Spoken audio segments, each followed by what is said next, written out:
Au revoir. Au revoir. C'est beaucoup moins bien, forcément. Au revoir.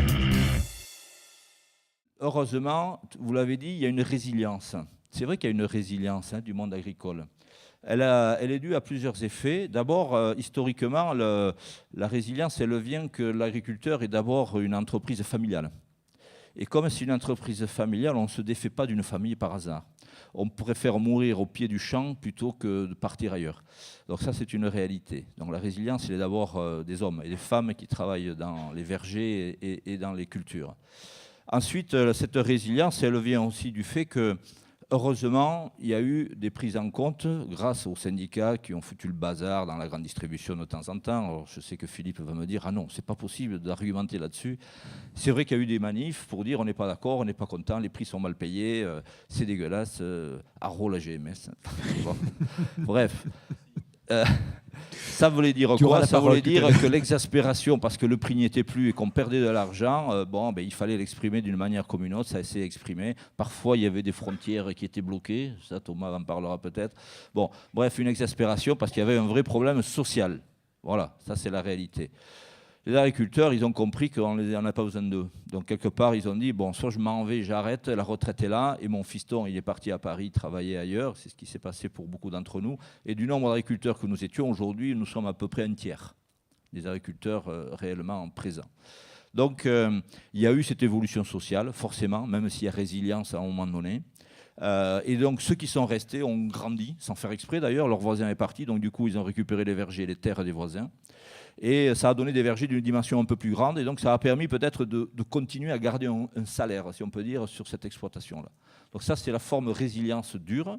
On a eu un accompagnement bancaire qui a été quand même plutôt favorable, je dois le dire, parce que même si je ne suis pas en train de brosser dans le sens du poil pour Florence, mais l'accompagnement des mutuelles, Crédit Agricole entre autres, et les autres, mutuelles, Crédit Agricole etc., ont accompagné les agriculteurs souvent dans des périodes très dures et ça a permis de passer. Des fois, il ne faut pas grand-chose.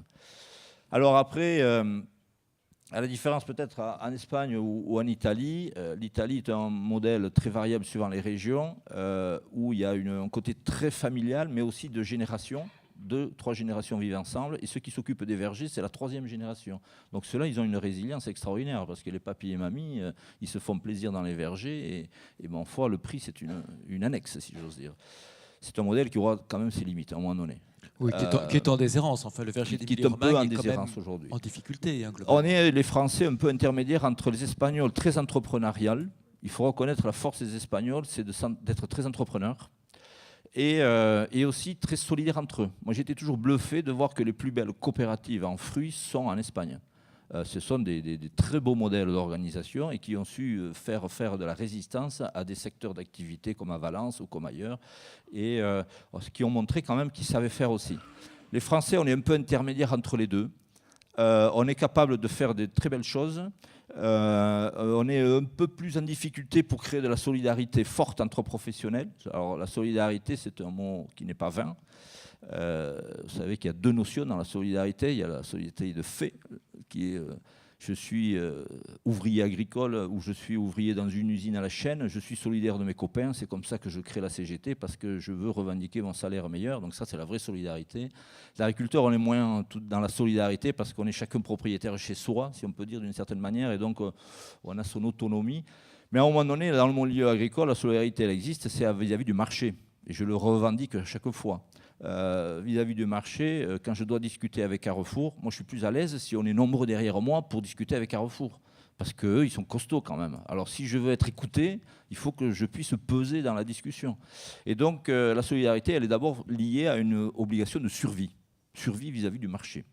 Et donc ça, c'est vrai qu'aujourd'hui, je trouve, si on doit finir dans le constat, qu'on a, grâce à l'OCM, d'ailleurs, fruits et légumes, qui a beaucoup changé à l'époque de Thomas, qui nous a fait rentrer dans un schéma de soutien au positif, c'est-à-dire à l'action, éligible, bien sûr.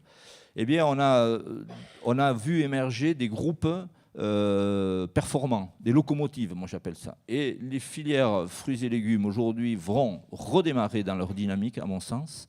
Alors c'est déjà parti dans les produits légumes sous serre, on voit la réalité. Et on pourra en témoigner Arbo, cet après-midi, on en aura de beaux témoignages. Grâce, je pense, à ces locomotives. Aujourd'hui, le constat il est qu'il y a l'émergence de certaines locomotives, si je les appellerai ainsi, qui seront certainement les pilotes de demain pour la production française. C'est un peu mon sentiment.